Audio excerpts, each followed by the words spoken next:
This is the legendary Tom DeFalco, and you're listening to Superior Spider Talk.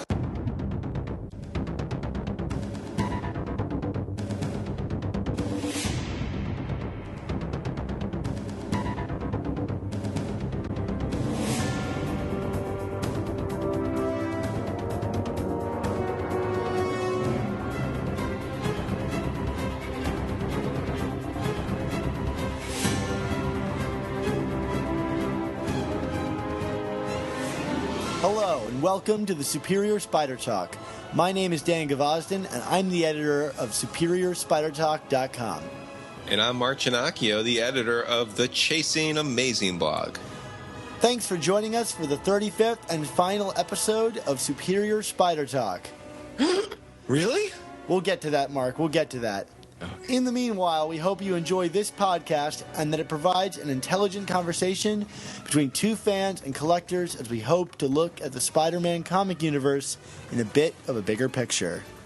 Yes, and for episode 35, apparently this final episode, we'll be discussing Superior Spider-Man number 31, answering some fan mail, discussing Spider News, and then conclude by discussing the now classic Amazing Spider-Man number 700. And then please make sure that you stick around for the end of the show, as Dan and I have a very important message about the future of the show that you do need to hear, and maybe it'll tie into this whole final thing, right, Dan? Yes, please stick around. And if you don't plan on sticking around, at least skip to that part of the podcast by using the chapter selection arrows on your player. Also, if you hear this sound, please check out your iOS device for a link to an article, video, or image to enhance your listening experience. Mark, it's the end of Superior Spider-Man, so let's get right to it. Number 31.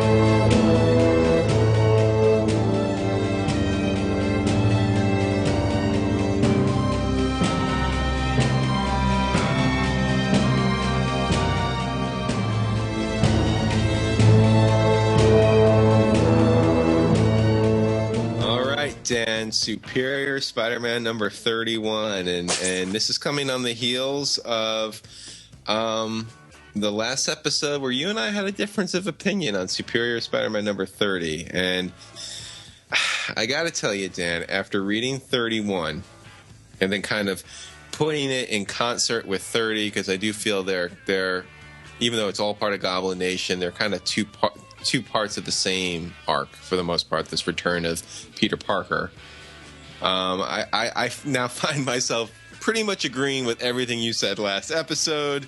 Dan, you are vindicated. I was wrong. I'm not going to change my grade because, you know, I have some integrity to uphold here in terms of the grades I give, but man, I am just really let down by Superior Spider-Man number 31. Mark, how about you, Dan? I'm printing a T-shirt right now that says, Mark was wrong, Dan was right. Or that I disagreed with you and admitted I was wrong. Whatever. However you need to do it. But I'm not going to gloat. I'm not going to gloat. I feel like it's unfortunate that we find ourselves agreeing on this. Yeah, I mean, you know, it's not that I thought that this was a bad comic, although I've been reading, and the more I read it, the more I'm starting to almost go in that direction. But there was just some really questionable moments, things that didn't sit right, really wacky, out of character stuff, and it just in general, like this was the story that we've been building, and this was supposed to be epic and grand, and you know, like Dan Slott's magnum opus. And I got to the end, especially to the end of the first story. There were two primary stories here in this issue. I got to the end of the first one, and I was kind of like, "That's it? That's what we've been doing for the last 16 months." Well, I want to say before we get really into this that, Mark, you and I have been podcasting on this for now over a year, which, yay for us, our anniversary has passed. Yes. And I've had a ton of fun doing that and reading the Superior Spider-Man comics. So, like, shout out to, how fun it's been and how much of a ride it has been. And while maybe the ending isn't what we expected, like, this to me will be a very memorable part of the Spider-Man legacy moving forward. Oh, absolutely. I mean, if there's one benefit, it brought you and I together on the same podcast, Dan. So I think that's it right there. But beyond that, there is a comic to discuss. Let's talk about it. Let's start breaking some stuff down as we like to do. I guess, let me just start throwing things out there in terms of what I was disappointed by, and then you can add, embellish, or agree or disagree. I guess the big thing for me was, where were the consequences for Peter? We have watched Otto Octavius make, a mincemeat out of his life for the last year and a half or so. And it just seems like things were just so simply explained away. Hi, Carly. I'm Peter. I'm back. Oh, Peter, hug. Yeah, Doc Ock wouldn't lie to her face like he's been doing for the past year. And let me tell you something only you and I know. You saw me when I was dying, that wasn't the only you and I would know kind of a thing. I wasn't feeling that. And then, can we talk about that for a second, because it breaks the internal logic of the script. Because it's not something that only he would know.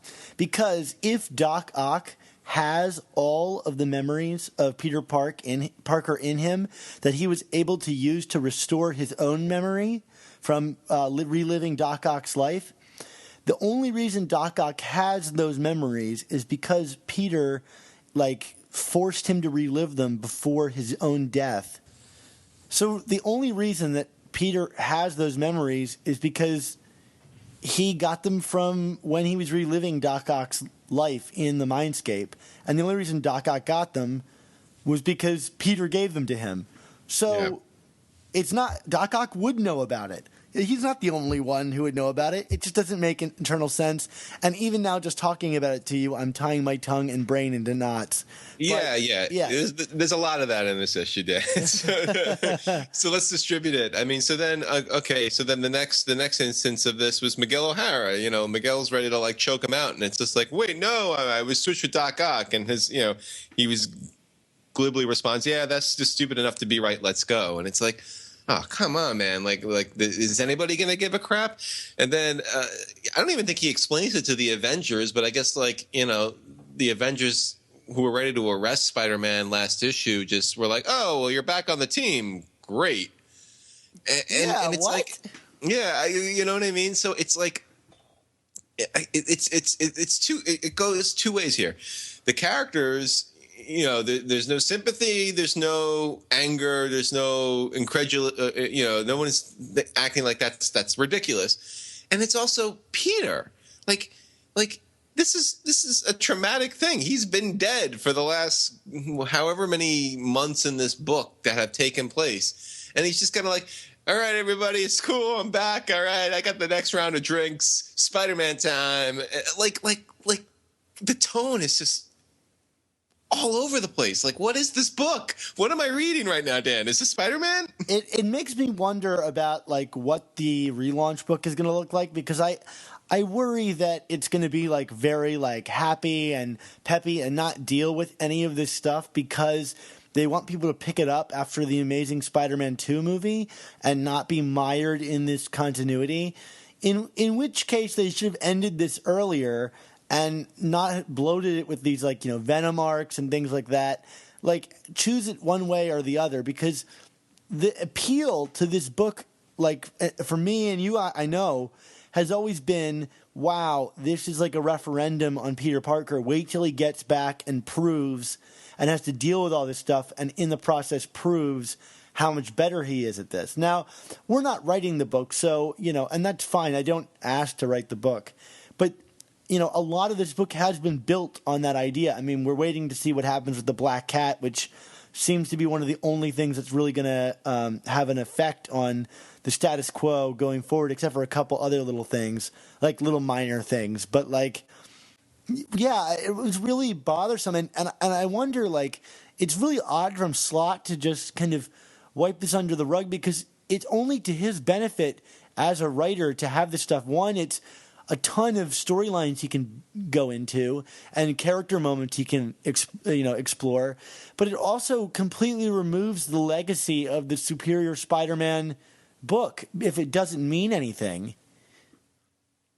Yeah, no, that's you're right. Let's throw a couple other things out there if you don't mind. Sure, I mean, not. I mean, I disagree. I disagree with you 100%. So what else can I add to that? Yeah.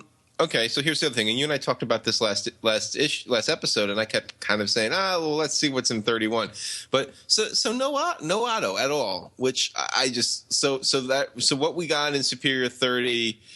I mean, I'm assuming he's going to come back at some point because it's comics, but like what we got in Superior 30 for all intents and purposes was the end of Otto, and this is one of those instances where I definitely like rethink my opinion on Superior 30 because that's just like a really lame way to go. I didn't think he was necessarily trying to trick Peter again, but I thought that there would be some semblance of Otto's presence in this book, and not just with that really weird final panel, which I actually thought like the writing for it was really clunky.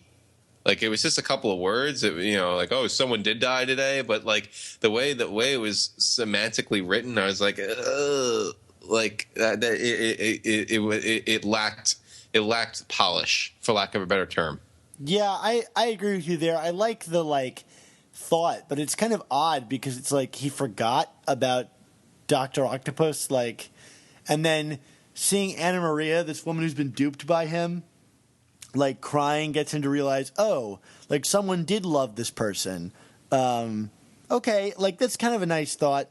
Now, I'm more curious, what's going on with Anna Maria? This moment seemed so final for her, and there was very little thought from Peter, oh no, how am I going to handle this person?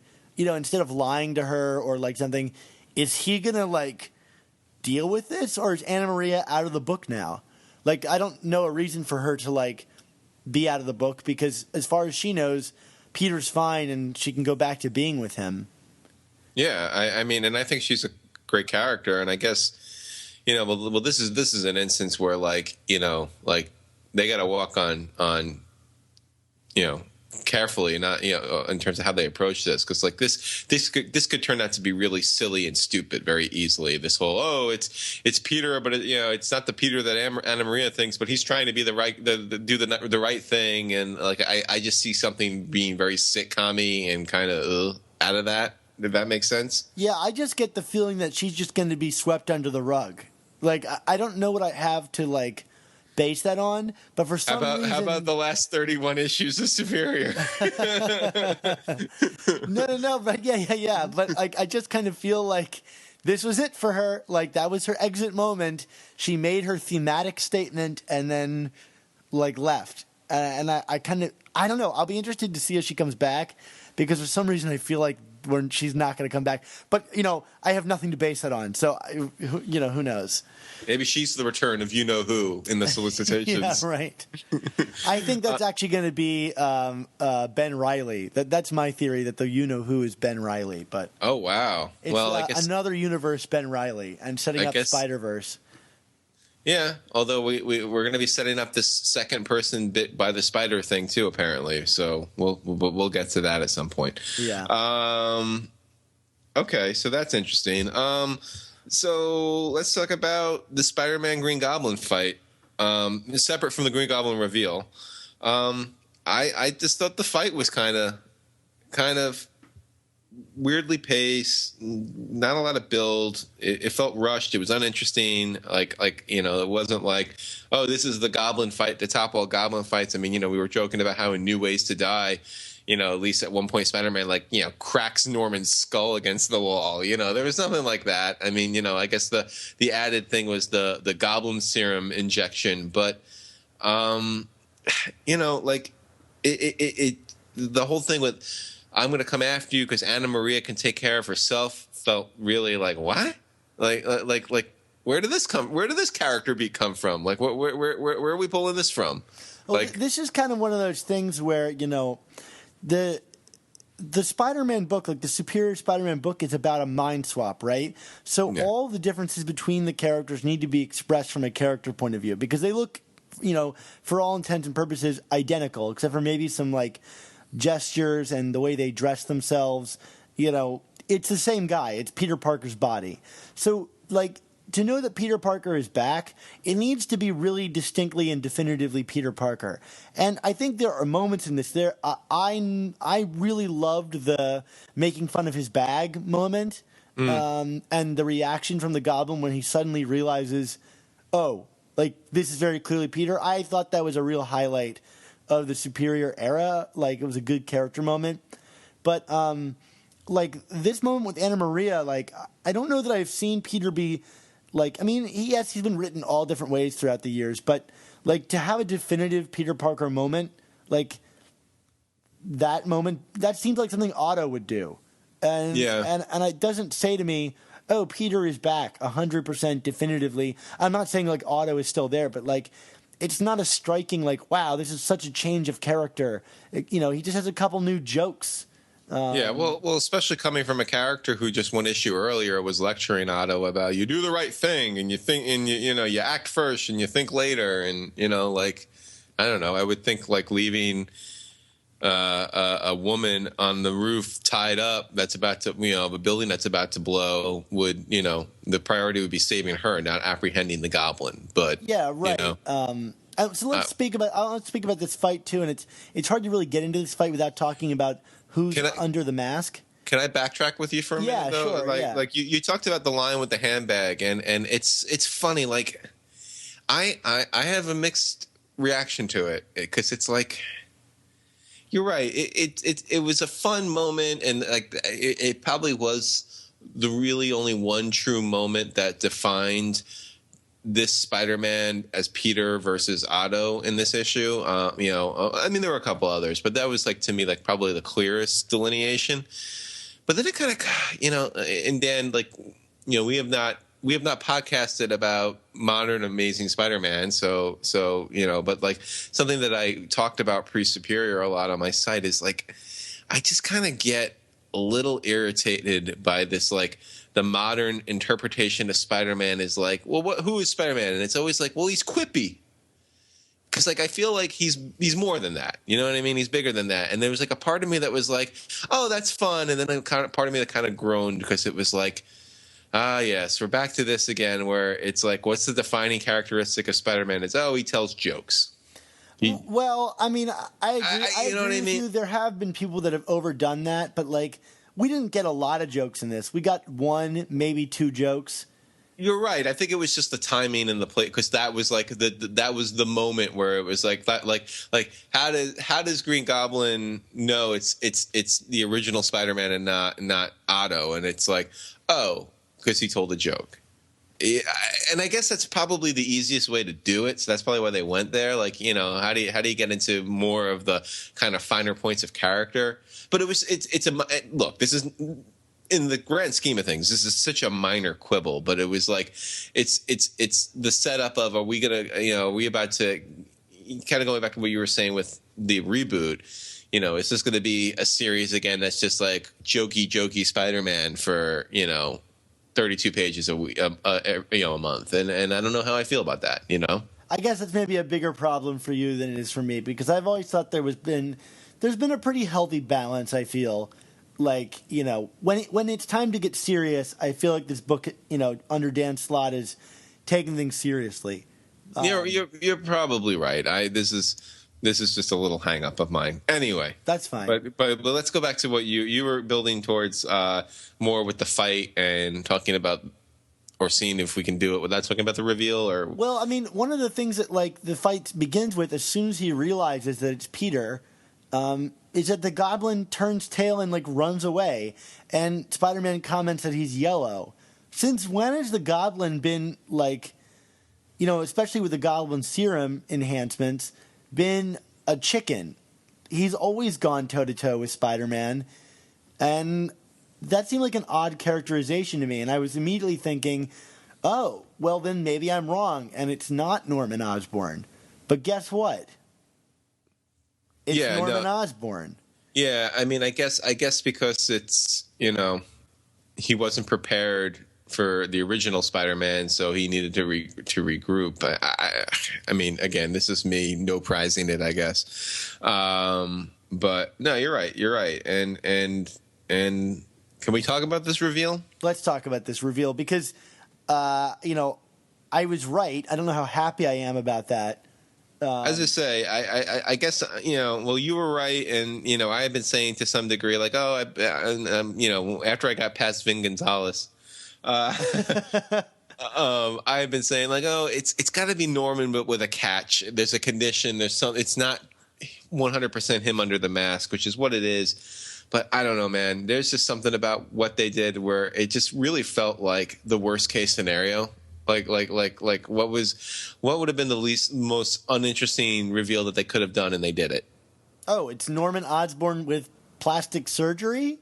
Yeah, I would have been more into it if it was Norman Osborn, but he switched minds with somebody, and it was like continuing that game, but with two different characters.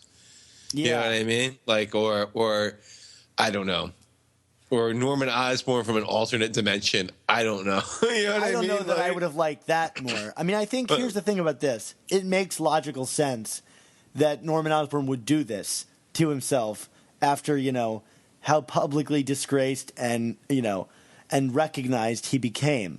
As soon as we started talking about Mason Banks, that was our, kind of thought, that he's hiding to stay in this organization. But my question is not even about the reveal because, a reveal is only as good as the motivations for why the person's hidden, And right. The motivation here seems to be that Norman is operating behind the scenes so that he can formulate Alchemax, and create this company so that his new heir, Normie, can take over and have like a business of his own. And there's definitely something wrong with Normie. Like, he's been jacked with goblin serum for sure. Like, his eyes glow green and he looks like a crazy person. Yeah. But like, I actually like that scene for what it's worth. I did too. I did too. But like, what was his game plan here? He's operating underground, building up this empire and taking over all of the like crime in the city. To do what? Like, it doesn't just pick on Spider-Man. Like, it doesn't like correspond with his other plan to build up Alchemax. Yeah, it doesn't jive, and like, I don't know. I mean, granted, we've gotten different treatments of Norman Osborn since he was brought back from the dead in the 90s, but it's like, he had become such a power broker in the Marvel universe that like this whole scheme just feels like a major step down. You know what I mean? Like why? So this is his grand return. You know what I mean? Like the dude was basically running S.H.I.E.L.D. and now he's like kind of like getting back into the petty crime syndicate again while trying to like build up a company. Like, it just seems like a complete browser refresh of the character, right? Well, let's be honest here. Like, he didn't really just like go into the crime syndicate. Like, he's trying to take over all of New York City right now. Yeah, but I mean, it feels like what he was in Ditko during the Ditko era. You know what I mean? You know what? To be honest, I appreciate that return of that Norman Osborn because I like that Norman Osborn. Yeah, I get what you're saying. I mean, I did too. I mean, I also like the boldness of the new version of Norman. But I know what you're saying. Let's not quibble over that right now. There is a moment, though. I will give Dan Slott this credit. There is a moment where he goes down into the sewer after he's apparently been cured, which was such an afterthought. Like, oh, he's now cured of the goblin serum. Like, okay, like, yeah. Where was the big build up to that big thing that just apparently happened off screen? Right, but then there was that weird scene where it was like, yeah, but I'm sane now, and I'm more dangerous when I'm sane, and I'm like, Was he ever sane though? Like, don't you have to be sane to be returned to being sane? You know what I mean? Like, that's always kind of been Norman's shtick. Is even before the Goblin Serum, he was a little off kilter, right? Yeah, and there you can argue that because there have been various ways of him being written. When he was first introduced, he was a pretty normal guy, and the serum would kick him into these fits where he would go into his locker and do crazy things. And then, like, over the years, there's been stories about him, like, writing his past, and you see how screwed up he always was. So I think that's a bit of a retcon, because I think originally he was kind of a normal, businessman who had been messed up by this, goblin formula. But I don't really, like, how do you feel about this? Because, a sane goblin, like, we have that. That's Roderick Kingsley. Like how it's like taking the Joker and making him not crazy. Right. Isn't that what J.M. DeMatteis wanted to do with Craven's Last Hunt? Yeah. That is what he said, yeah. In his book, Going Sane or whatever it is? Yeah. What do you think about this?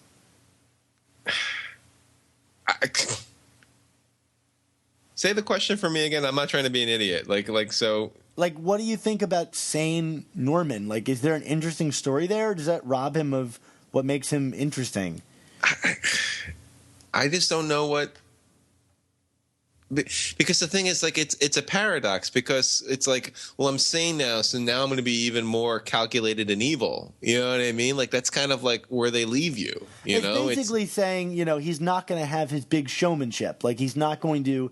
He says it in the issue. I'm not the Goblin Underground and all that stuff. Like, what was the point of that? Like, now I'm going to come back and not do all that crazy stuff and just be more direct.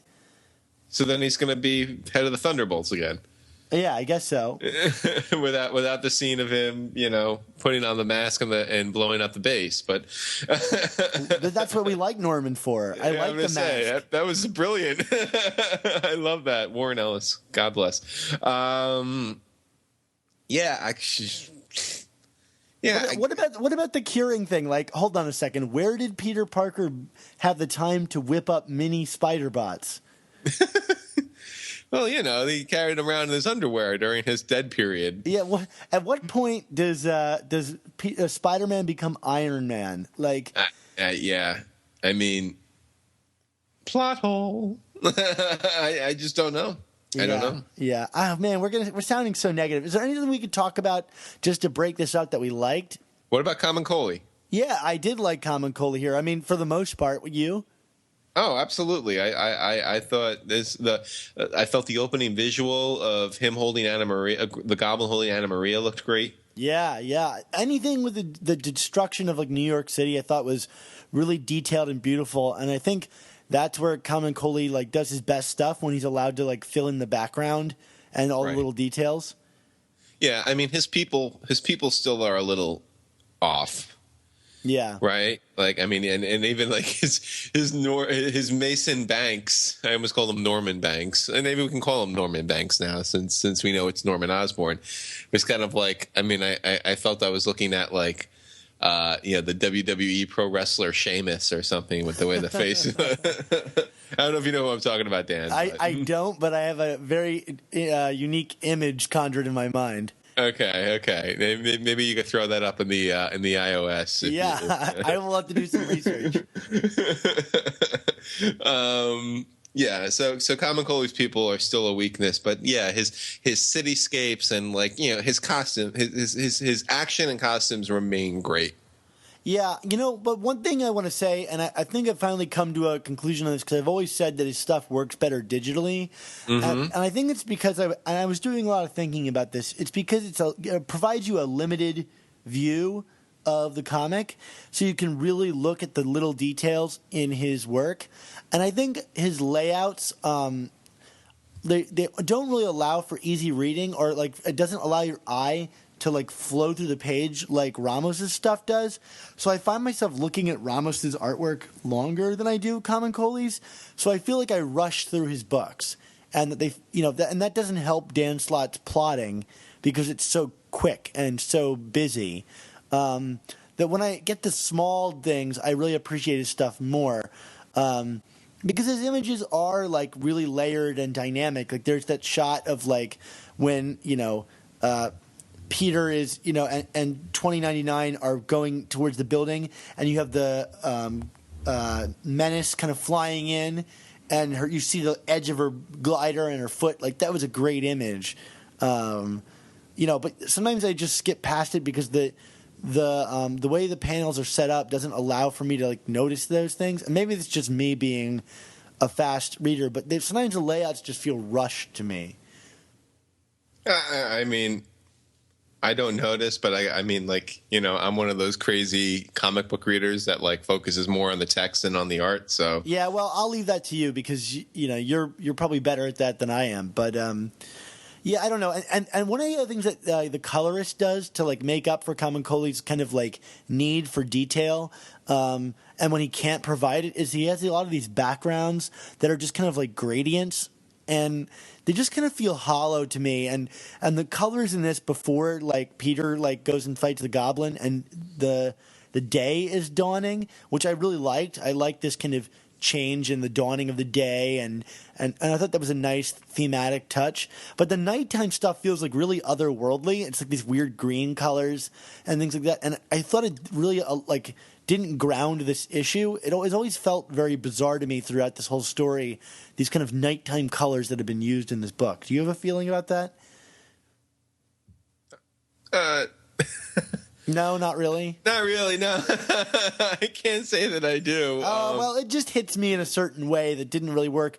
But I do think Kamankole's got some great stuff here. So, hats off to him. Yeah, no doubt, no doubt. You want to talk about the Christos Gage backup? Yeah, let's do it. So this was the second part of the story, and this really dealt more with the fallout with kind of Peter's personal life. I mean, more so than the first part, which, even though he had to admit to a couple of people, hey, it's Spider-Man for real this time. But we got some stuff with MJ, some stuff with Jonah, with May, and I mean, to me, this Carly, I appreciated this story more because I felt that things happened and there were consequences to it, right? Yeah, I preferred this to the main book as well. I still have, when I read Mary Jane in 2014, I just have no idea who this character is anymore. I think that, we can thank good old Joe Q for just really putting a hatchet to Mary Jane. Cause like, I just don't think that anybody has really captured who she was since One More Day. And that's a shame. She was a great character. I mean, number one in your top women of Spider-Man countdown, right, Dan? Yeah, and you can click on the link that appears in your iOS now to read that if you'd like. Plug. Yeah. Although I did like the one panel where it was a callback to Face It Tiger. Yes.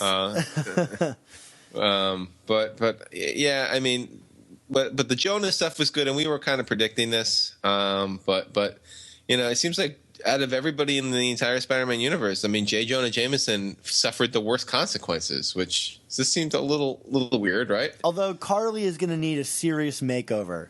Yes, poor Carly. She was so pretty.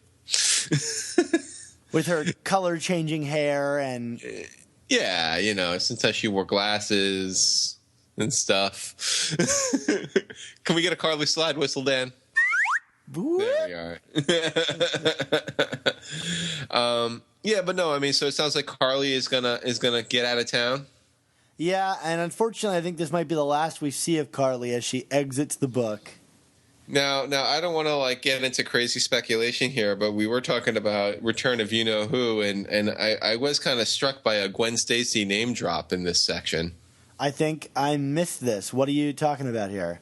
Well, there was it was Carly and MJ talking to each other about, people who know Peter, the drama follows them. And it's like, and Carly's like, oh, like that girl that he dated that got killed, right? That Gwen. Yeah.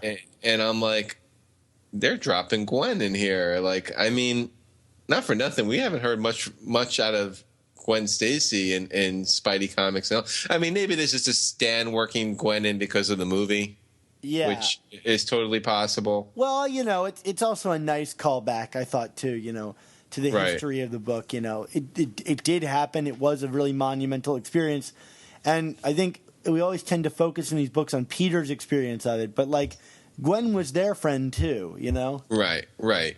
But I mean, how much would the internet's mind explode if Amazing Spider-Man #1 Volume 3 ends with Gwen Stacy returning? Well, that would be really interesting, but God, I hope that that's not what happens. And I don't see any hint of that happening, so let's not make that happen, Mark. Like I said, Don't will it into existence. I don't have those powers. If I did, then Vin Gonzalez would be the Green Goblin. But yeah, so Jonah is no longer mayor of New York City. That's a huge thing. Where do we go with Jonah from here, Dan? Well, you know what? I actually really liked the way this was handled, and it kind of reignites a fire for like Jonah and Spider-Man's hateful relationship of each other. Even with Peter Parker trying to do the best in the situation that he can, but even Jonah calls him out for his lack of ethics. So I thought that was really interesting. So not only did Spider-Man blackmail him, even Peter made a mistake by trying to offer him a way out of it, which is, right. I guess, ethically wrong, and it's actually really true to their relationship because Peter's been kind of pulling unethical things with Jonah for quite a while. Yeah. So, this is kind of Jonah for you. He's like terrible and self-righteous at the same time. Yeah, I mean, what do you think is going to happen with the character? Does he go back to the media? Does he find some other thing to do? I mean, I think he's done in politics. Yeah, I don't know if that I want to see him go back to the Bugle. I'd love to see him do something else. Like, who is the Jonah without a platform? That would be interesting for me to read. Yeah, I don't know. Maybe he does his own startup or something. He has a pizza company. Oh, there you go. There you go. Well, if that's actually it, then like boom. Fresh pizza, Papa Jonas. There you go, Papa Jonas. God. Don't God me. Well, what about MJ here? She says she wants Peter Parker out of her life. She's not leaving New York. And she says this interesting thing about, how your responsibility is still a choice and you chose it for yourself and we have our own responsibilities. Like, that was interesting to me, but I mean, like you said, this is not the Mary Jane that I like grew up loving. This is not a like all loving woman who can, who is willing to sacrifice for, her, feelings about Peter. Like, that character is long gone. Yeah. I mean, we saw her selfish Mary Jane. Yeah, we saw her in Spider Island, but that was about it. Yeah, really. And what a moment that was. I know you and I were particularly happy about that. Yeah, but I mean, but the joke is, it looks like from the solicitations that she and Pedro are all over these first few issues of Amazing. So if she's going away from Peter, she didn't get far. Yeah. Well, I don't know that there is escaping Peter for Mary Jane. Yeah. Yeah. Yeah. I don't know. Yeah. What else you got? Well, can we go back to the actual issue, like the main story? Because there's something that really bothered me. Just something? Well, I mean, there's one big thing. Another thing. Because we talked about Norman Osborn, but like, this dude can apparently book it. Because, oh, yes. Oh, man. They pulled, because we didn't talk about Liz Allen potentially still being evil, which is kind of intriguing to me. Because she pulls off this, the spider sense jammer and, blasts Spider-Man's head and he lets go of Norman. And then everybody stands around and watches Norman run away. Yeah, and I got to tell you, I was a little like WTF with Spidey being like, oh, I believe you, Liz. Yeah, and Spider-Man 2099 is just standing there. He's like, oh, yeah, I could have shot him with some webbing, but, I'm just going to kind of hang out. Yeah, I'm gonna go get some Papa Jonah pizza. I hear that stuff is all the rage. It's all the rage. We're gonna make it happen. We're gonna get it trending right now. Tweet it out. Papa Jonas. Papa Jonas. Yeah, that stuff with Norman getting away was ridiculous, Dan. I got nothing. Like, that was just ridiculous. Like Like that's just hey man, I've said it before. It's story over character. I mean, I don't even know if it's about character, but it's like it's just we need Norman out there somehow, and we can't think of a well written way to have him get away. So we're just going to do something stupid. And look over there. There's a puppy. We'll invent some device that just kind of does it for us. Yeah. Well, Mark, I think we probably said all that we need to say. One thing I will say, wrapping this all up, is that it sounds like you and I are being really nitpicky in a way that we often aren't. But to me, the plot of this issue was kind of nitpicky from a storytelling point of view. It was crossing, T's and dotting I's and trying to wrap this up really cleanly when it didn't need to be wrapped up cleanly. Right. All these storylines didn't need to be resolved. In fact, we were looking forward to them not being resolved.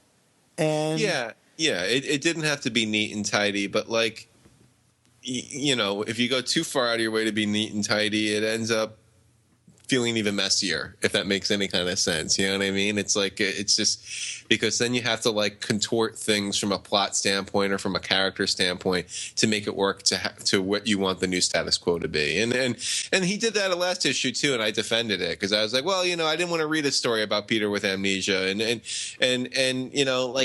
stand by that idea, but the fact of the matter is that's a cheat. You can't do that. You can't build something and then just go nah.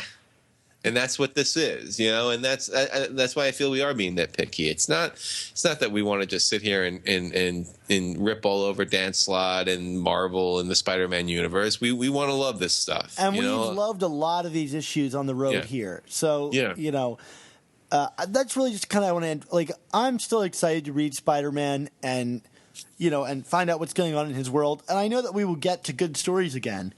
Yeah, I mean, I think, not to sound like Debbie Downer here, but I mean, I think the thing that these last few issues, the impact it's had on me as a reader, and I get into this in my thoughts on this issue and on Chasing Amazing, is that, I mean, not that the impact actually is a little profound in the fact that, we've had a couple of these from Dan Slott now where they're big ideas. They're fun ideas. They sound great on paper. They sound great through the first few issues. They sound great maybe through the first 2/3 of the issues, and then they kind of fall off the rails. And I'm waiting for that perfect story again, where it's there's a good beginning, there's a good middle, there's a good end. I'm not sitting there thinking about who these characters are and why things changed and why are we serving story over character, and we cite Spider Island a lot. I still maintain that was probably the last really good Spider-Man long-term story that we got. I mean, outside of a couple of individual one and dones, and what is it going to take to get that? And what should my expectations be when you see in the solicitations it's the return of who? This is the most dramatic thing.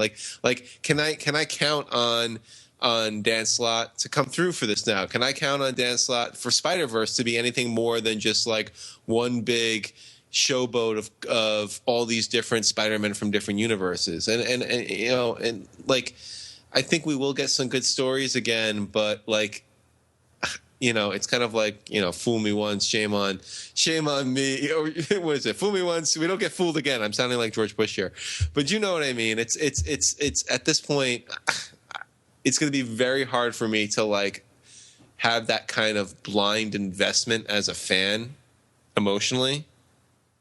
Does that sound sensible to you? Yeah, and what's odd to me about this whole thing is the build-up was handled pretty excellently. At least I think I enjoyed this more than I've enjoyed reading Spider-Man, as a long-term story for quite a while. It was a really intriguing idea, and reading up through issue 9, I was like, this is what is going on? And the reintroduction of Peter, I was willing to buy that with the 31 memories. Okay, I'll go along with it. It doesn't make a lot of sense with what was established before, but thematically, I think the arc of this story was set up, and with a little more time, it probably could have paid off, but I don't know why. It reminds me actually of like the Alpha story, where you have like 2/3 of it. It's like, okay, I see what you're doing here, and then the ending is like, boom, it's done.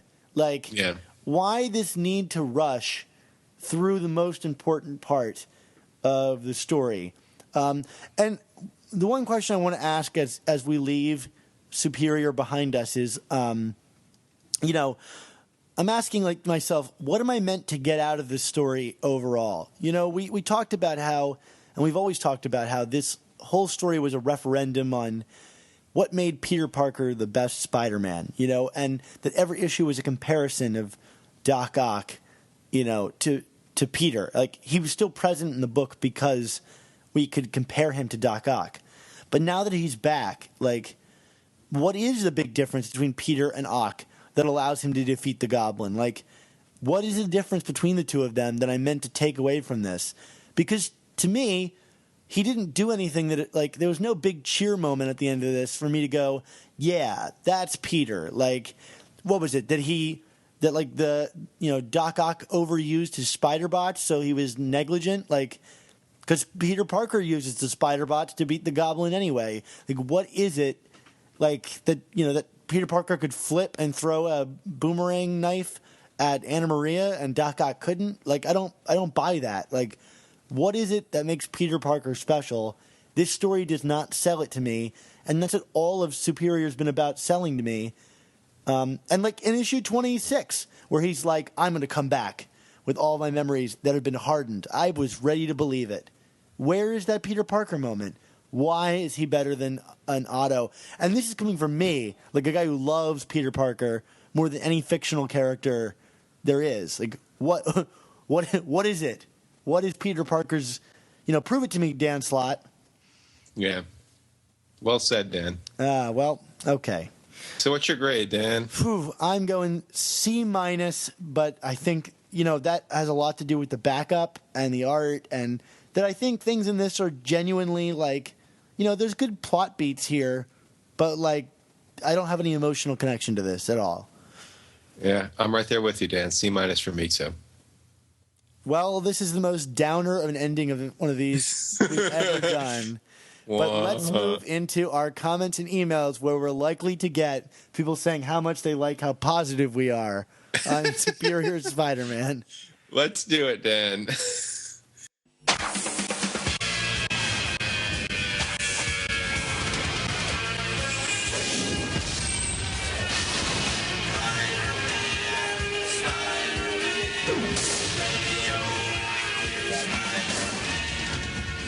So we're about to get into some emails and comments, and in terms of how you might be able to get in touch with us in the future.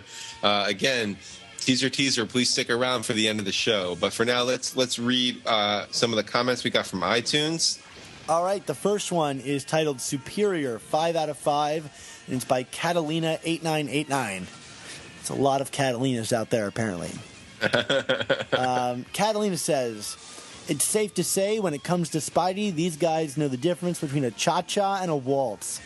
And I loved that reference, so way to go there, Catalina. There you go. It's taken me 35 years to finally find someone who loves these comics as much as I do.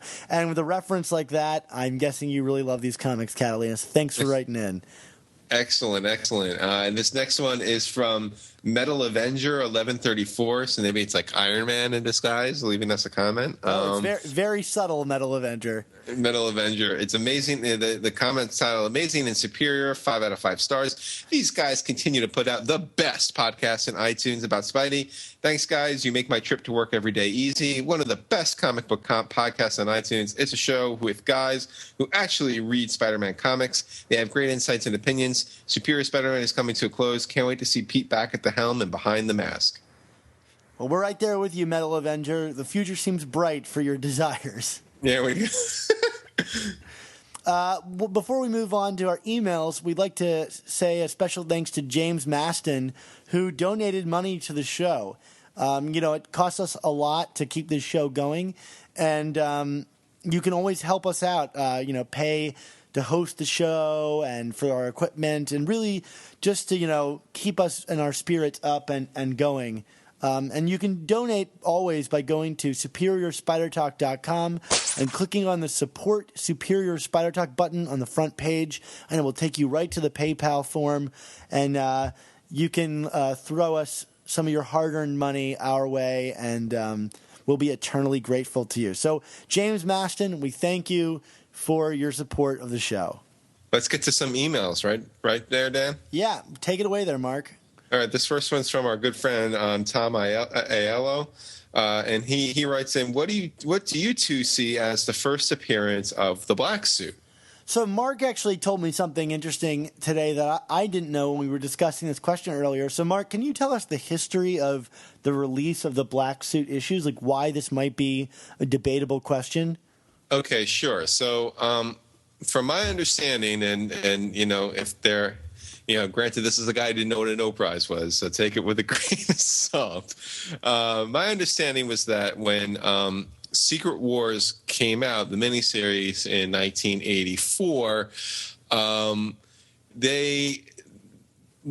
when the heroes involved with Secret Wars, when their series started coming out, at the same time as the first issue of Secret Wars, like the series picked up where Secret Wars ended, even though Secret Wars was still in terms of how it was being released in the newsstands, it was still ongoing. So in the case of the black suit, so the first chronological appearance of the black suit, my understanding, is Amazing Spider-Man 252. It was published May 1984, but the first credited appearance of the suit is Marvel's Secret Wars #8. That's the issue where Spider-Man discovers the suit. That was published December 1984. And what basically what Marvel did, and this is part of the reason why, if you actually look at how it syncs up, they dumped the black suit in Amazing Spider-Man 258, which was, if you go back to our interview we did with Tom DeFalco at Connecticut Comic-Con, they were talking about like the initial reactions to the black suit was like, oh God, this thing's terrible. But they had to keep it around for 7 issues because they weren't ready to reveal it until Marvel Secret Wars 8. So like all around the Marvel universe, like Thing was, who ends at the end of Secret Wars, he leaves the Fantastic Four and is replaced by She-Hulk. Even though that didn't happen yet in Secret Wars, like when Fantastic Four started being published, all of a sudden Thing was gone, and it was like, well, what the hell happened? We'll go read Secret Wars. So that it was kind of like this, marketing technique to play off the whole secret element of the miniseries, and so for me, I consider the first appearance of the black suit 252. Long-winded way of saying that. Well, up until now, I considered it Secret Wars 8, but if 252 came out first, then yeah. But chronologically in the story, the answer would be Secret Wars 8. So I guess it really depends on what you consider something's first appearance. Mark, you wrote this whole post about your feeling about first appearances. Do you want to weigh in on what you consider a first appearance? To me, first appearance is the first time, the earliest instance that you open a comic and you see that character in full. Because the thing I was thinking about was with Venom. When I did this post, we were talking about how, like Amazing Spider-Man number 300 is considered the first appearance of Venom, but we actually get 2 appearances of him in Amazing Spider-Man 298 and 299. In 299, we get to see him in full. It's a full body shot. In 298, he's in shadow. And that's not even considering the Web of Spider-Man issue where, like, the mysterious hand just pushes Peter out onto the train tracks and his Spidey sense doesn't go off. So it's like, so what's the first appearance here? I mean, and my post was arguing that we probably should count 299 because it's the first appearance of the character, full body, you see his face, he's saying dialogue. Like, how is that not a first appearance? So it's the same thing for me with the black suit. I mean, like, our first full look at the black suit was Amazing Spider-Man 252, regardless of where it is continuity-wise. Well, that's an interesting take, and haven't really thought through it that much. I kind of just tend to buy these things and go, well, it is what it is, and I'm glad to have it. Well, Dan, this could impact how you spend money on things. I guess it could, but I already have all those books, so yeah. Yeah, all right, hotshot. Anyway, what's our next email, Dan? Our next email is from Daniel Kibler, and he says, hello, Dan and Mark. how do you feel about Peter Parker's death and revival when it compares to how other superheroes died and came back, namely Superman, Captain America, and Bucky Barnes? So, I guess the question is, how do we feel about Spider-Man the Other and how it's handled compared to these other stories? I imagine that's the question, yeah? The other? That's what you think the point of the question is right now, Dan? Well, oh, you're right. It's 700 as well. Totally blanked out there. Oh, wah. Well, so then the question is, Spider-Man has died multiple times. Yes. And so is Captain America, for that matter, and Bucky Barnes. It's weird because I don't know that I associate 700 with the death because I never really believed that he was gone in any conceivable way, and like there was still a body walking around. Right. So like I don't know what. That's probably why my mind went straight to the other. But I don't know. How do we compare that? Dan, I mean, it's funny. I actually did a post about Marvel Resurrections for What Culture a month ago, and these are very frequently gotten wrong. Like I think especially in more modern times, Bucky's resurrection in Winter Soldier, I felt was kind of one of the few moments of true brilliance. In Long Point, because it was just so audacious. I mean, Bucky was just like, it was nobody stays dead except for, Uncle Ben, Jason Todd, and Bucky Barnes. Well, they already undid Jason Todd, but Uncle Ben was still dead, and so was Bucky. So the fact that Ed Brubaker and Steve Epting would undo it was kind of like, whoa. And then the fact, like, and through people who have seen the Winter Soldier movie, I mean, like, it's a great story. It's a great comic book story. So, I mean, like, it's just really well crafted. So I think that lends to it. But, like, that's kind of the exception to the rule. And then, they killed Bucky off again in Fear Itself. And then they kind of brought him back. And it was kind of like, Captain America, I mean, outside of... If you're talking about Captain America being thawed from ice in 1963, I think that was awesome. If you're talking about Captain America being like trapped in some like alternate dimension while Bucky was parading around his Cap, like, before his movie came out in 2011, not so good. The Superman, that was kind of cool, although I'm always cynical about what happened with Superman in the 90s because, like that was like the really first like so overindulgent event of like 90s comics to me. Like that's kind of like the definitive moment that started to kill the industry with speculation and insanity. And spurred on the Clone Saga. Yes. I mean, it spurred on the Clone Saga. It spurred on, Nightfall. It spurred on, I mean, Reed Richards was dying in Fantastic Four, and then you had Heroes Return and Heroes Reborn, and let's just ignore the 90s for a minute, please. So let's talk about Peter Parker's death really quickly. Like, how do you feel it compares? I mean, I guess our opinion on this has probably been said a number of times, and we're going to talk about it a little later. I mean, I don't think it was a very stirring resurrection, but at the same token, like, how does it compare? I think it's on par with what else we've gotten. Does that make sense? Yeah, and I feel the same way. I feel the same way about the other even. Like, okay, he died for an issue or two, came back with new powers.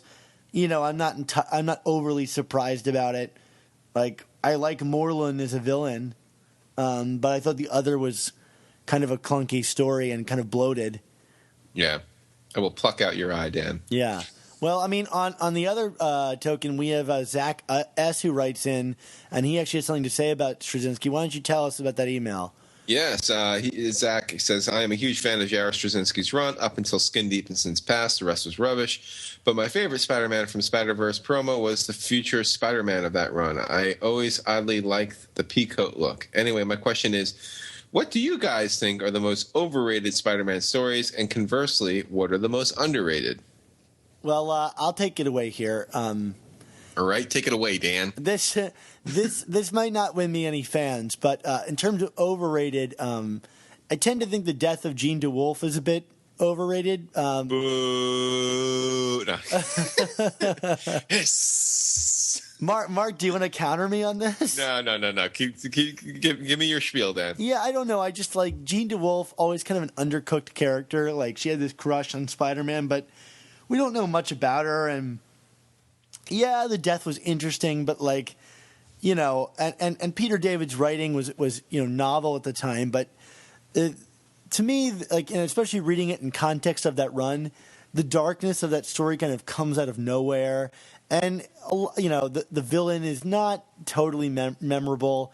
You know, it was a shocking moment and kind of pushes Spider-Man to the brink. But, like, it's not a story I really look on fondly or as being, like, a well-characterized Spider-Man story or, like, one that, like, oh, yes, that's one of my favorites to read or that's one of my favorite moments. It's like people hold that up there really high, but I don't see what the big deal is. Yeah, I like the Death of Jean DeWolf a lot. I do have problems with it that I think the fans of that arc gloss over way too much. I wouldn't go as far as call it overrated. Well, I don't dislike it. I just feel like people hold it up there as like the best of Spider-Man. Yeah, it's like, I mean, when you go to a list, it's like always in the top 5 easily. You know what I mean? Yeah, and it wouldn't make my top 10. It might, maybe my top 20. Okay. Well, what about you? What do you think is overrated? For me, I mean, this issue it doesn't get as much universal love as Death of Jean DeWolf does, but like it does have a lot of followers who think very fondly of it. It's Amazing Spider-Man number 200. I actually think this is, of all the Centennial Spider-Man issues, this is probably my least favorite. You like it? You like it less than 100? Yeah. Oh, yeah. Definitely. Okay. Continue. Yeah. I mean, for me, the 200 it brings the burglar back. And the burglar is, returning. Spidey has lost his powers due to kind of an earlier thing with Mysterio, right, where he loses his powers, and then there's this whole other subplot where like Mysterio fakes the death of Aunt May because he's like working in conjunction with the burglar, which like is just kind of crazy to me. Like it's kind of like when Sam Raimi worked in that, Flint Marko worked with the burglar and actually was the one who killed Uncle Ben. Like, I mean, like, it's just like, the fact that the burglar is just kind of this anonymous nothing, but you know what I mean? This anonymous guy, and this is the one who changes the course of comic books. That's what makes it so fascinating to me. Not like that he will work with the masters of special effects because he wants to rob the buried treasure of May and Ben Parker. You know what I mean? So, kind of a really wacky retcon for me in terms of the whole Peter origin story. Then there's the whole part that Peter essentially kills the guy at the end. Yeah, right. Yeah. He forces him to have. He doesn't force him, but he triggers a heart attack. Yeah. I mean, like, people like, oh, this is the face of the person you killed my uncle, and there's kind of an Inigo Montoya element to it, but it didn't really work for me in the context of Spider-Man. And then just me as being like nitpicky writer guy, the writing in that issue just kills me. Like the dialogue, it's like every other word is punk or creep, and it's just like over and over and over, and it's like you couldn't think of any other like adjective for these characters here. Like, this is it, So 200 is my overrated issue. Cool. So for me, underrated, and Mark, you might scoff at this because this often makes like people's worst of Spider-Man lists. And Mark, I believe you put this on a list of yours. I didn't put the it wasn't the worst stories. It was a worst moment. All right. Well, for me, one of my favorite Spider-Man stories, or like, a graphic novels that stands alone, is Spider-Man Reign. The kind of Dark Knight Returns Spider-Man story. And there's a really wonderful article about this this story online, which I'll link to right here. And yes, Dan, you've sent that link to me in the past. Yeah, and I'm a This is your crusade. I understand. It is my crusade. I really like this story a lot because I think it kind of gets like Spider-Man in so many different ways. And I love the artwork in it and the reappropriation of all the villains in just a really unique vision and an interpretation of Spider-Man that could be canon, but probably will never be. It doesn't go so wild and out there that it like wouldn't fit in with the actual Spider-Man story. So like I really enjoyed Spider-Man Reign and would recommend people check it out. Sounds good. And my underrated and Dan, I think I've changed this up like 20 times over the course of this recording. I'm going to go with, and I was shocked when Comics Should Be Good during the summer 2012 did their top 50 reader choices for Spider-Man comics, that this didn't make the list, so that's why I'm going to call this underrated. Whatever Happened to Crusher Hogan? Oh, I love that story. It's actually printed in a Best of Spider-Man book, but I've never seen it receive that kind of acclaim since then.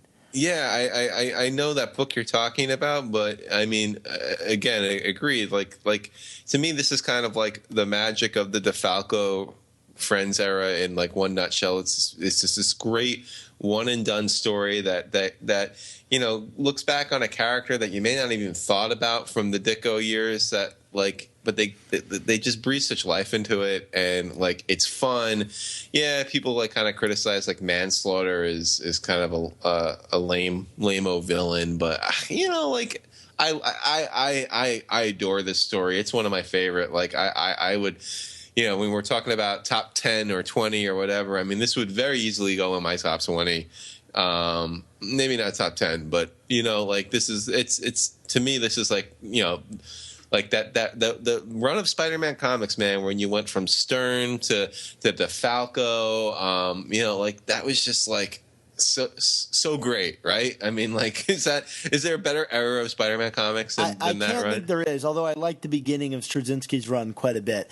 But I will say, like, the ending of that issue is one of my favorite endings to a Spider-Man comic. Yes, because it puts Peter in the situation where no matter what he chooses, like there's no right answer. Like someone's going to get hurt and it's going to, weigh on him. And to me, that defines like a good Spider-Man like story is Peter's put in a situation with no good choice, Yeah, I mean, it's with great power must also come great responsibility. But like, Peter doesn't have the power to make two responsible choices. Like that's which is just kind of the irony of it. Yeah, that's a wonderful story and one I grew up reading a lot.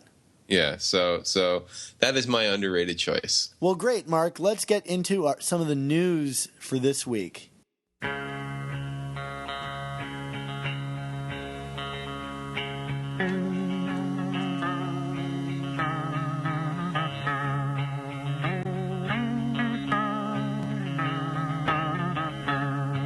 Moving to the country, I'm gonna eat a lot of peaches.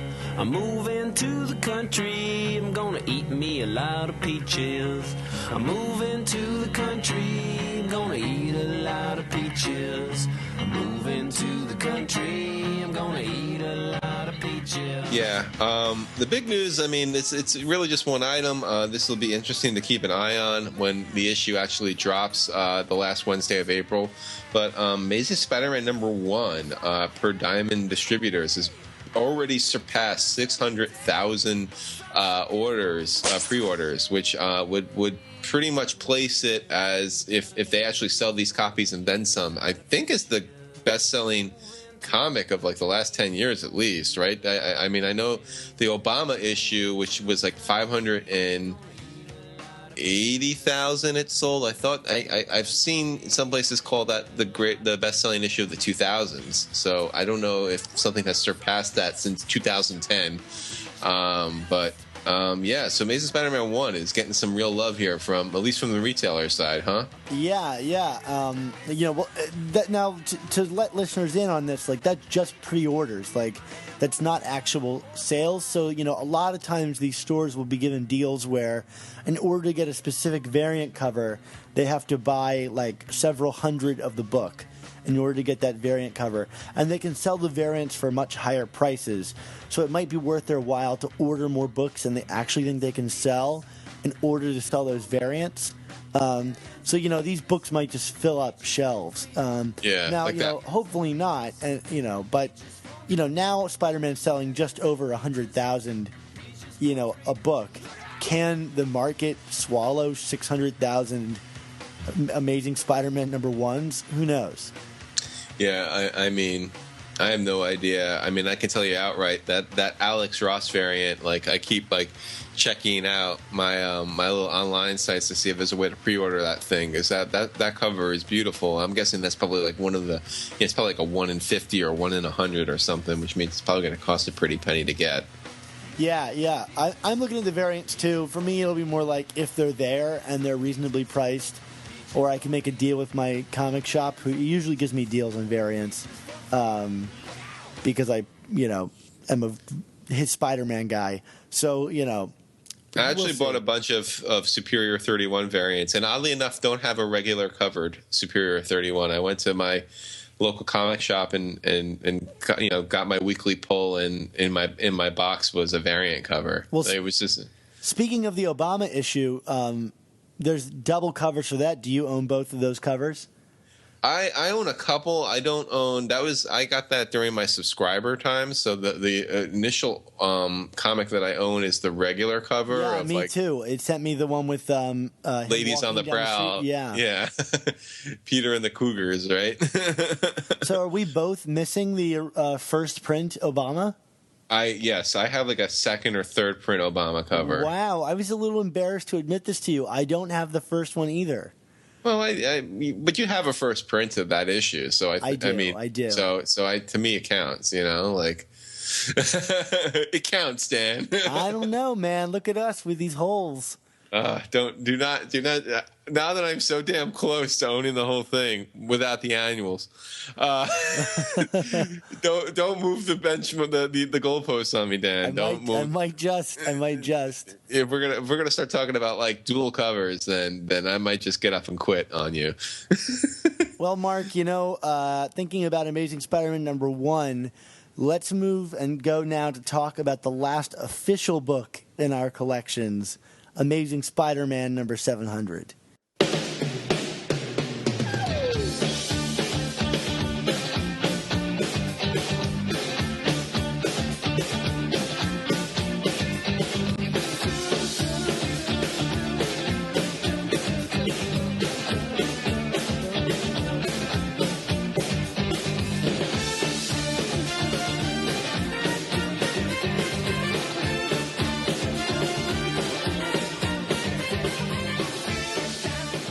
Yes, and also a book with a ton of variant covers. That is true, and I own almost all of them. I don't own the Ditko one, and I don't own the Joe Quesada one, but I own all the others. Amazing Spider-Man 700. I thought this was an appropriate issue to talk about. It's the last issue in our collection, maybe. We'll see when the numbering gets closer to 800, if they start counting those Superior issues as part of the lead up to 800. I bet you they do, Dan. Yeah, I bet you. I bet we'll see 750 right around the corner. Oh my goodness! Damn you, Marvel! Just you wait.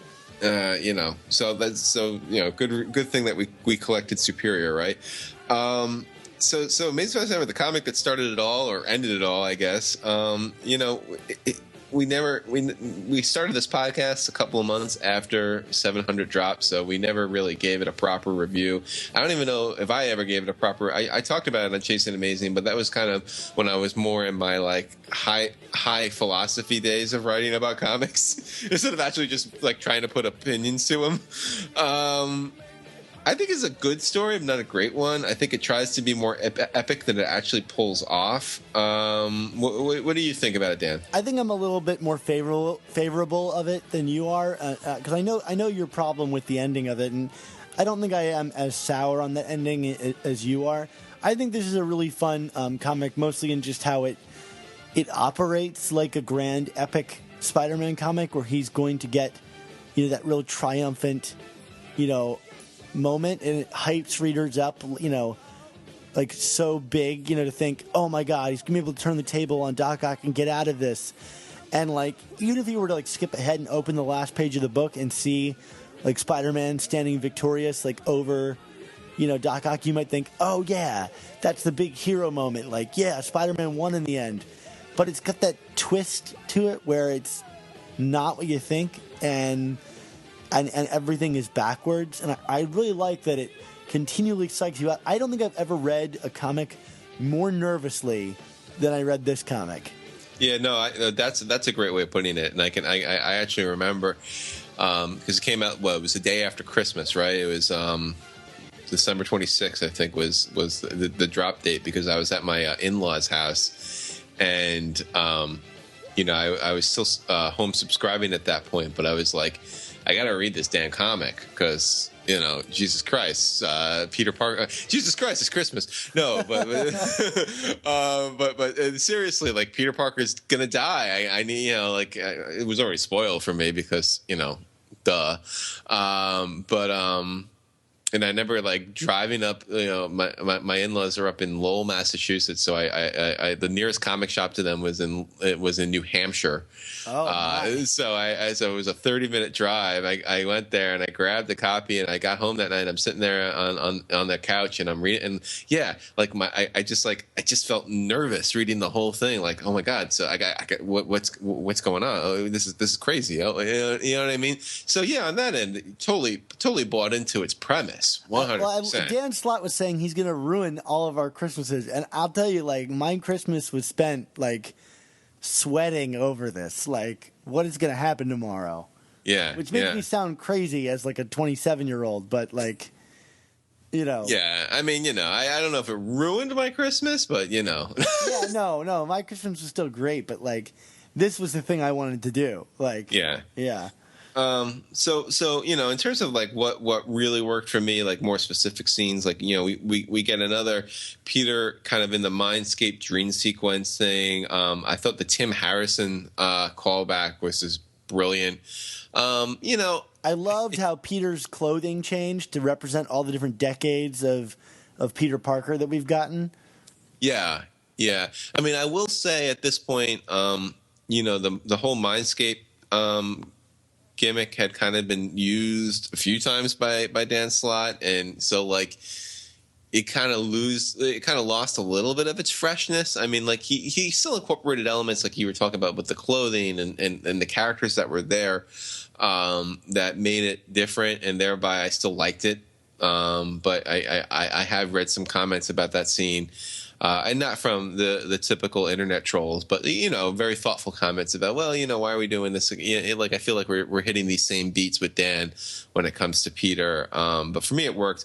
Although I did chuckle when like Silver Sable and Rhino showed up, and it's like, oh, Dan, you're still trying to sell that death, huh?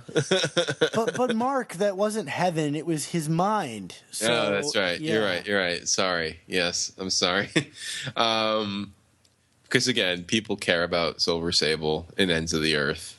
It's just, but yeah. I mean, I'm assuming you're of the same mind in terms of the Dreamscape stuff. Yeah, I thought it was beautiful. I liked the Uncle Ben reunion. Yeah. And the like, go get him. I really felt that when I was reading it. I was like, yeah, go get him, and it had me hyped. Yeah. Although it is kind of like a little wah-wah over the fact that it's like one more fight and then you can rest Peter, and it's like, oh no, but he lost. Yeah, but I like that because like every other time Peter has had that same speech and he ends up like pulling it through, but this time he didn't. Yeah, because the odds were so insurmountable. I will say, in terms of stuff that did kind of leave me sitting wrong, was the Otto or Spock stuff with MJ. This is kind of the start of like it's creepy, and like, how does she not walk out on him the first time he calls her woman in this comic? Like, it just seems very odd to me. Like a plot point that was put in out of convenience to serve what we went on to go see was this really gross mischaracterization of who MJ was throughout Superior. Yeah, and we got, Stegman doing the next arc dealing with her, and Spock. But man, Ramos drew this one and made it so terrifying.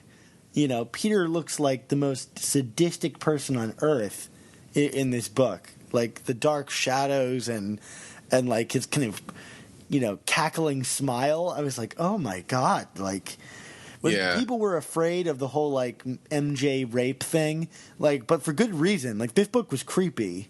Yeah. I mean, that when he kisses her, like that. Oh, and then there's that shaming moment of MJ, like that whole "What are you, the plucky sidekick?" speech, which was very self-aware. I felt, because it's it kind of reflected I felt it was reflected comments from fans who felt that MJ was has been poorly used ever since the whole One More Day thing, but what's kind of ironic is Slott, while being self-aware with that scene, he's also part of the problem with MJ. He hasn't gotten her right either.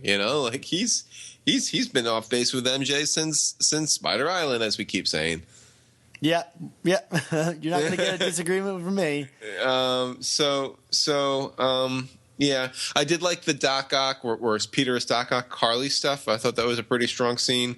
It's kind of using hindsight. I never felt that plot line was totally service in a satisfying way, because Carly still has that information about that interaction, and to this, I mean, can we effectively say that Carly did nothing with that information now that Superior is over? Yeah, she did nothing with that information. I mean, I guess maybe it tipped her off, but yeah, but it was here we go again about plot and character. I mean, that was a plot point that was introduced to eventually put Carly on this journey where she would end up as a goblin and then have to leave the book.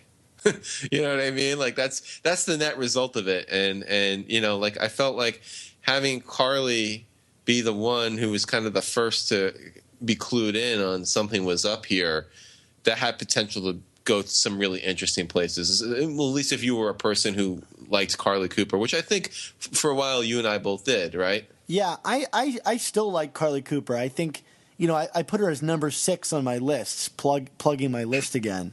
There you go. And the reason was because she's kind of one of the only women that's ever kind of stood up to Peter Parker and his treatment of her. I think it's a big step forward for the women in Spider-Man comics who are often kind of just,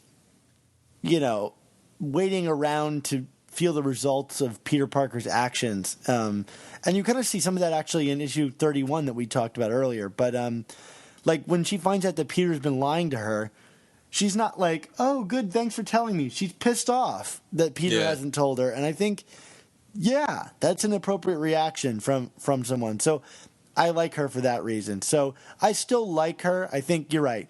This storyline's just to get her to turn into a goblin. What was that? And, there are other things where did the corpse of Doc Ock go? We didn't talk about that. Maybe we'll see that come back again. Who knows? Yeah, but, there you go. And then in terms of other interesting moments from 700, watching Jonah, that sadistic grin come on his face when Spidey or Spock knocks the jaw off a scorpion, and I knew you had it in you. To me, that was one of those clear signals, oh my God, this new status quo is going to be so messed up. Jonah likes Spider-Man. Yeah, I love that. And kind of going back and reliving that moment, and I reread the issue obviously before we did this podcast. It kind of made me have pause about the idea that Spock went ahead and betrayed Jonah. I part of me thinks I would have been more interested in reading a Superior storyline where Jonah was just in his corner the whole time. Yeah, you're right. That would have been interesting to read. I mean, I'm not against what we got, but yeah, that wasn't, I was excited for that status quo. But the Jonah moment that I really like is when, Otto is going to get on the plane to get out of the country so that there's no way that Peter, can beat him. And Jonah calls him out about it, basically, over the news. and Ock decides not to get on the plane. Yeah. I thought that was brilliant. Like, Yeah. it's like, that's a pure Otto moment where he's like, know what? I can't do this. Like, I got to prove that I'm better. And I was like, all right, yeah, I get this character now. Yeah. Another great moment to me, like I think probably the greatest mind bleep that Slot introduced during this whole thing, the gold Octobot failing at the last second. Like how horrendous was that in a good way, right, Dan? Yeah, right. You see the tentacles touch the head and you're like, yeah, he's going to do it. And then he's like, nope, it's shielded. And you're like, oh.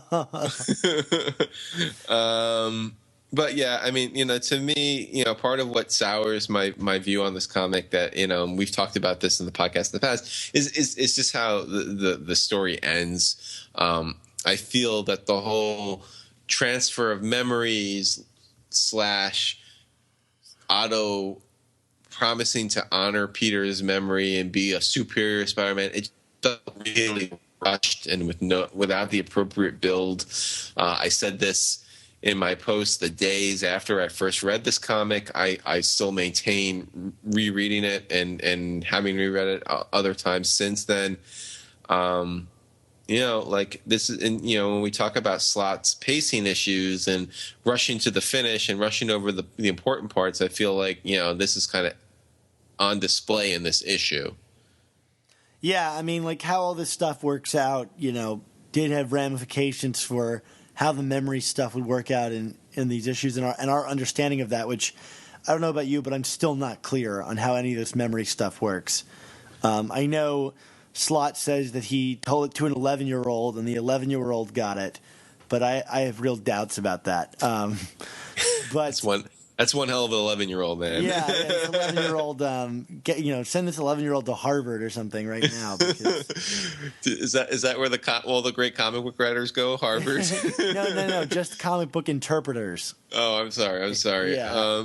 But, I think this scene for me, like, I thought it mostly worked. I thought Ramos's art was just gorgeous, and he really sold me on like the reliving, like when he drew Otto into the moments from Peter's life, the reliving of it. And I kind of like the whole ending. It's in a declarative statement, like, that he'll be the superior Spider-Man, in a kind of splashy moment. But I think one of the things for me, like, I think there's like a line missing. Like, it needs one more line to sell it, or like italics on like the word superior. Because I think it's all about inflection. Like, reading it in the book, you're like, oh, this is kind of like poppy, But like reading it out loud, like, I get it. And not that I like sat around reading the book out loud, but like I could see like Otto's interpretation and misinterpretation of what he saw, and his ego saying like, well, I'll just do this better, And that was enough to sell me on it. So I bought this issue a bit more. I remember having that feeling of being like, well, okay, but I think, this is it. But I think my feeling was more like, I want more than disappointment. Yeah. Agreed. Do we want to give grades for retro issues, Dan? Well, why not? So I'm going to give this a B. And I'm going to give it an A-. I really enjoyed this issue a lot. Excellent. All right, Dan, why don't we get into our special message?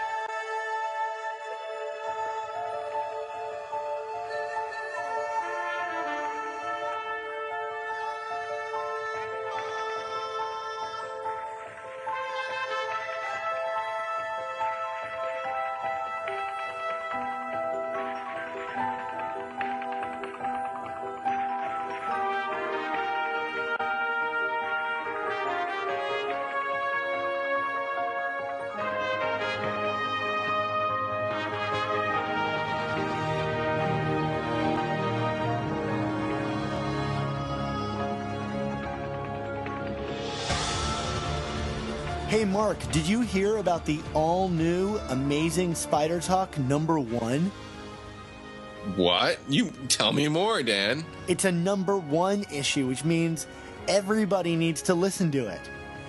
Yeah. And will there be new 52s of them? Nope, No. just one. Okay. So tell me, what are we rebooting, Dan? Are we relaunching? Are we relaunching with the Amazing Spider-Man #1 and creating our podcast into Amazing Spider Talk #1? Yes, Mark, we are. I know, guys, in all seriousness, we really thank you for listening to us through the Superior era and following our Superior Spider Talk branding. And for a while, Mark and I have told you that we're not going to change the name when the series ends, because Superior wasn't just our name, it was our motto. Isn't that right, Mark? That was what I said. Yes. And Superior will continue to be our motto.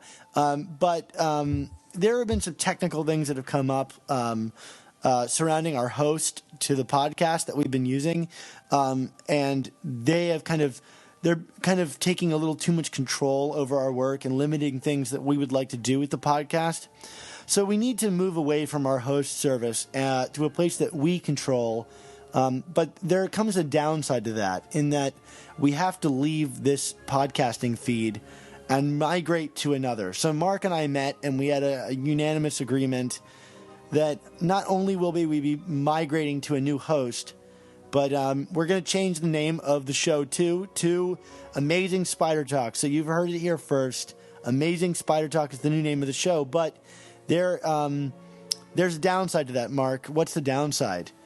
Well, for one, we're going to need to get all of your comments back. Your comments on iTunes really was like a huge proponent of what helped our community grow and helped our searchability within iTunes. I know, like, this is a total major drag and this is a lot to ask for you, but we do want to give you some incentive to do it. But first and foremost, when the feed is up, if you can, if you've left us comments before and ratings in the past, if you can go back and do it again, that would really be incredible for us. That would be the most important thing you could possibly do for the longevity of this program. And so here's what we need you to do. We need you to go into iTunes and search for Amazing Spider Talk. There you'll find our podcast, and you'll see all of the old podcasts we've already done before. So if you feel like Superior is going to go away, don't worry.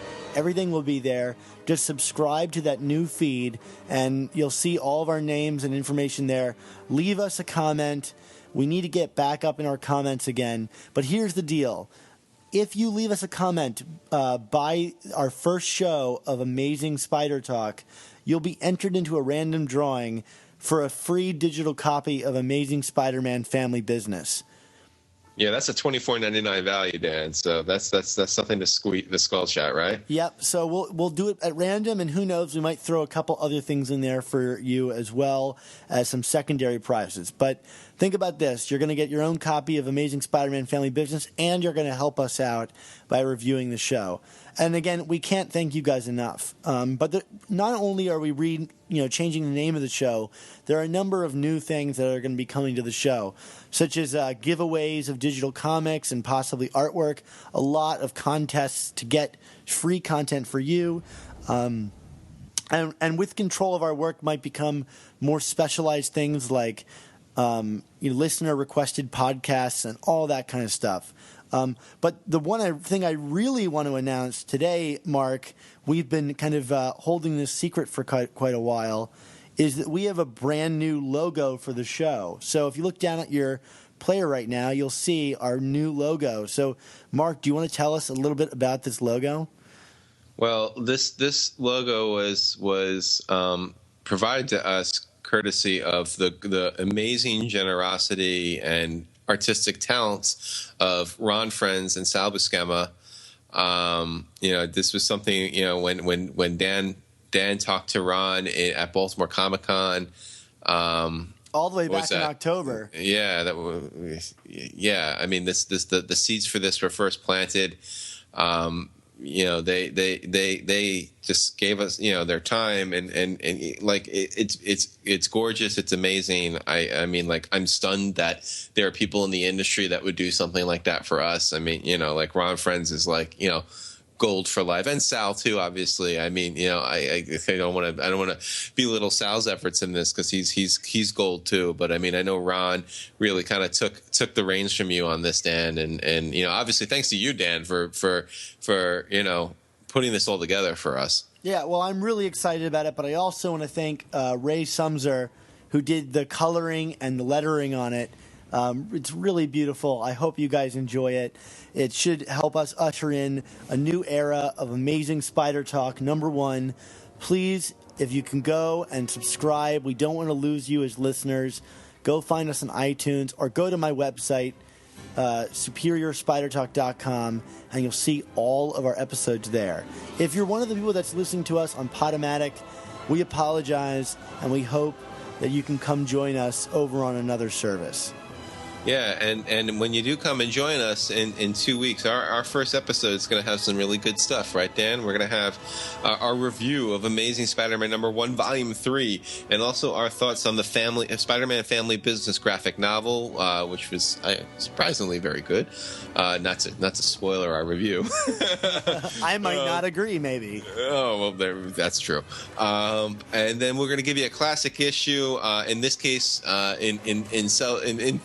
thematically, we're going to talk about the first issue of Amazing Spider-Man #1, Volume 2, the infamous John Byrne, Howard Mackie reboot. So that will be interesting, How right? enticing, Mark. I know. I'm supposed to be baiting you, and I'm talking Mackie Byrne.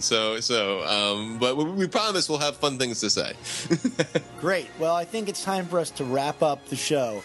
You can find all of our old Superior Spider Talk podcasts at my website, superiorspidertalk.com, or find us on iTunes by searching for Amazing Spider Talk. Don't forget, you can find all of our future podcasts still at superiorspidertalk.com, but again, we need you to subscribe to Amazing Spider Talk on iTunes to get to new episodes. And if you do, please leave a rating and a comment to let us know how we're doing, and we'll read it on the air.